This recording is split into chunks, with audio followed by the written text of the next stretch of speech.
Hi and welcome back to my channel. You have seen the title, Sweden is boring. I bet you thought being boring is something negative, right? Let me know in the comments down below. But being boring or being bored doesn't necessarily have to be negative. Over the years, I've learned that, and I actually tell my kids sometimes they should be bored because it's a good thing. Be bored and see what happens. So when I say Sweden is boring, this is something I actually read online from a few people, and I wanted to address it in today's video. So when these people say Sweden is boring, they definitely mean it in a negative thing. So in this video, I want to explore a little bit what it actually means that Sweden is boring. So I want to pick up some of the negatives people say about Sweden being boring, and I want to look at it from a different perspective, from a positive perspective, and also explore if Sweden is really boring. Subscribe to this channel if you want to know what it is like to live in Sweden, and also don't forget to subscribe to my newsletter. There's a link in the description below, because sometimes there is so much to talk about Sweden, but I can't put that all in videos. So there will be extra nuggets about Sweden in my newsletter. Before we are going into the details of this video, I want to thank Lovevery for sponsoring today's video. I have mentioned them before in my videos, and I'm an absolute fan of their products. My kids are excited to open the package every time and wonder what's included this time. This time I received a box for my 2-year-old, but my 5-year-old is equally excited and had to try all the toys as well. Every time I'm blown away by the creativity and innovation of the toys. It's all about nurturing their budding independence while introducing early math and science lessons. And can we talk about the quality? Lovevery doesn't mess around when it comes to safety and sustainability. These toys are made with the finest materials, sustainably harvested wood, organic cotton, and non-toxic paint. I feel good knowing that my child is playing with toys that are not only safe but also environmentally friendly. But what really sets Lovevery apart is their dedication to making parenting easier. The play guides they include are like my secret weapon. Packed with expert tips and activities, they've become my go-to resource for keeping my child engaged and learning. And here's the best part, the flexibility. With Lovevery, there are no commitments. I can skip or cancel my subscription anytime, and they offer several payment options to fit my budget. It's parenting on my terms, and I love that. So if you're like me and you want to give your child the best start possible, I wholeheartedly recommend Lovevery Play Kits. You will find a link in the description below if you want to get your hands on one of their play kits.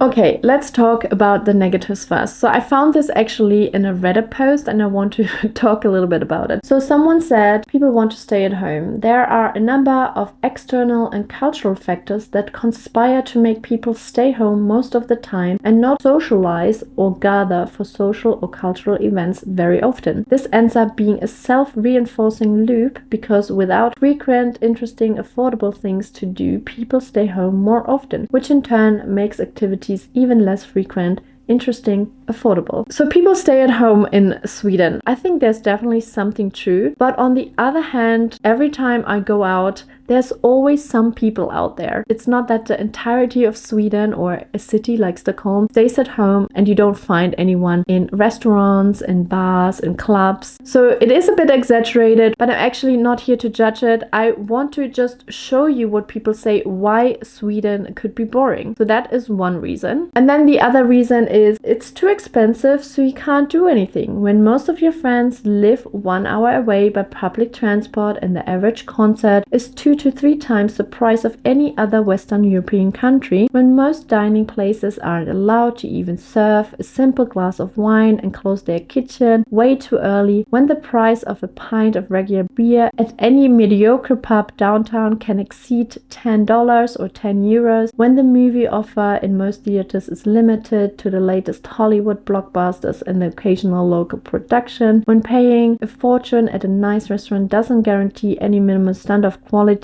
and on top of that, it's also dark and freezing outside. It's no mystery why so many people end up meeting friends and risking new activities so sparingly. So obviously this comes from one person. This is one opinion, but it does stand a little bit for other opinions I read. So although this is just one person, I have read similar comments. So Sweden is too expensive, and therefore or it takes away a little bit the fun when you do something. And obviously there's a little bit more judgment in this comment that the food is not even that great for the price, or that there are not interesting films apart from, you know, the usual ones and a bit of local production. I again leave that to other people's judgment. I'm just here to tell you a little bit why people think Sweden is boring. Another reason why people seems boring is that people are not talking to you in public or not even smiling at you. And again, this is something I have picked up from several kind of posts from other people, that this is something they are looking for in Sweden, and Sweden is not giving that to them. Again, I don't want to judge, I just want to maybe share a little bit my own perspective. I'm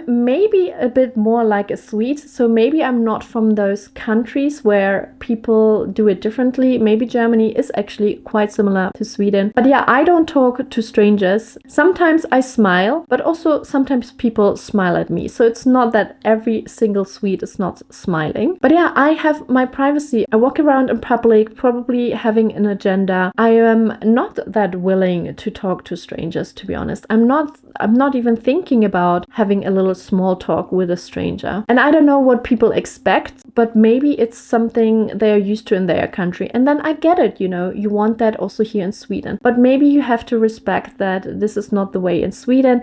And that doesn't necessarily mean Sweden is boring or it has to be a negative thing. Let's talk a little bit about the positive aspects and why boring doesn't have to be negative. And this again is more my personal opinion. So this is less taken from anyone else, or like it's not a fact or anything. This is just my personal opinion. But in general, I also read that boredom doesn't have to be something negative, because boredom actually sparks creativity. You stop what you're doing, you stop all the entertainment you are facing every day, for example, and you just be with yourself and you have time to think about yourself, about life, about Sweden. And I actually came across this little sentence about boredom. Brief periods of boredom may have a number of positive health effects. That's true. Giving into boredom more frequently will boost your creativity, productivity, and capacity for managing stress. For some people, for example, going for a walk can be quite boring, but it could be so inspiring. Sweden has so much nature. You're very close to nature almost no matter where you live. Even in a city, you can connect with nature, which is pretty nice. So going for a long walk where you maybe not even listening to any podcast or music, you just walk and think. That could be boring, but it could be absolutely magical at the same time. I find the work-life balance also adds to that. I don't think you have to overwork to be someone. It's good to have a bit of a work-life balance. But for some, it's not competitive enough and it seems maybe boring. People sometimes say they are annoyed by people going home at 5 or 6 p.m. sharp, but it's also very admiring to have this barrier between your private life and your work life. And you can tell that it's very important to have your private life as well. But yeah, again, some people find then the work life a little bit boring because it's not that competitive. I don't want to go into much detail, but you know, I'm also German. Efficiency is sometimes so much better than working your ass off just to show like you can work hard. You know, there's also a little bit of a slower life when it comes to children, you know. Children start here when they are 6-7 years old with school. And some would say that is actually crazy to wait that long. And I find that very good. Actually, in Germany, you also start with 6 years old. Although when you start school, it's going straight into academia and you are getting grades from, I think, grade 2 or so, 2 or 3. You are being judged based on your performance quite early on. And you know, there's a different approach here. I'm learning a lot about the school system now, and I'm making another video very soon about the school system in Sweden as well. I find it very fascinating and I can't wait to tell you more about it. If you have any specific questions, let me know in the comments down below. But yeah, it shows a little bit that Sweden has a bit of a different approach when it comes to play, when it comes to freedom. It gives you a little bit more time to actually be a kid because the learning comes automatically. And I can see that with my daughter. She is almost 6 years old now and she comes to me and wants to know how things are spelled or I should read her certain word. I find it actually so fascinating to see her curiosity without any pressure behind it. She doesn't have to learn at this moment. She's still in kindergarten. They have a lot of play. Obviously, they teach things in a different way, in a playful way, which is great. great, but I can see her curiosity is growing so much, and I love seeing it without any pressure. It's like just how she is. It's her little self, it's her little being. Also, people say Sweden is boring, but then so many amazing artists are coming here from Sweden. There are a lot of songwriters who started in Sweden. There are a lot of bands from Sweden. You know, music is a big thing here. And I'm saying that because you need time for creating good things. Maybe you even have to be bored sometimes to have this drive of creating. And I find that very fascinating. I also think that Sweden is big in entrepreneurship. And that also comes sometimes from,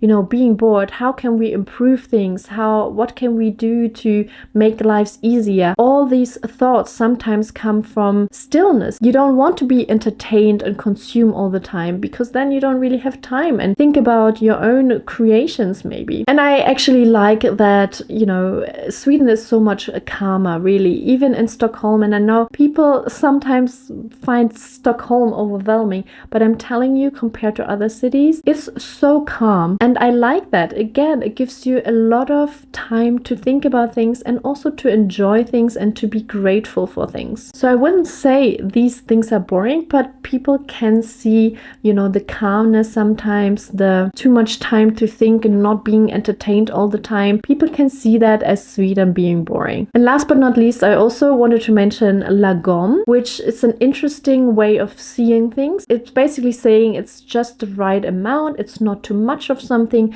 and not too little. Again, lagom can be seen negative by some people, or it can be embraced, and a lot of people do that here. And I personally like this approach as well. And last but not least, I want to read you something a person wrote actually positively about Sweden, and it comes from someone who has lived in different countries. And I feel like it's sometimes even better to listen to those people than people who maybe have lived only in one country their entire life, or maybe in two countries and only compare maybe two countries. Sometimes you don't know what you really have from a country until you have more experiences. I guess it depends on what you think you consider to be fun and what things you consider to be boring. I've lived in different places, but the places I've spent more time living in are Barcelona in Spain, Wellington in New Zealand, a town in Italy of 24,000 people close to Rome, and now I recently moved to the countryside in Sweden. I love the countryside and I love hiking. So for me, living here is absolutely fun and exciting because I've never lived in a more beautiful area. Although the town where I live is relatively small, there are more social activities related to music and to nature than in the town in Italy where I live, although it was bigger. Also, I can get to Lund or Malmö in around 30 minutes. Both cities offer interesting cultural activities. I didn't explore social activities there yet. When I lived in Barcelona, it took me 30 minutes or more to get from one place to another, so 30 minutes is not a big deal for me. Finally, people here are very friendly and chatty. Yes, chatty, but I think it's because I live in the very south of the country. It seems that further north people are more reserved. So let me know in the comments down below what you thought about this perspective, you know, about Sweden being boring. I want to hear your perspective as well. So I hope you enjoyed this video, and I will see you in my next one. Have a great day and stay safe.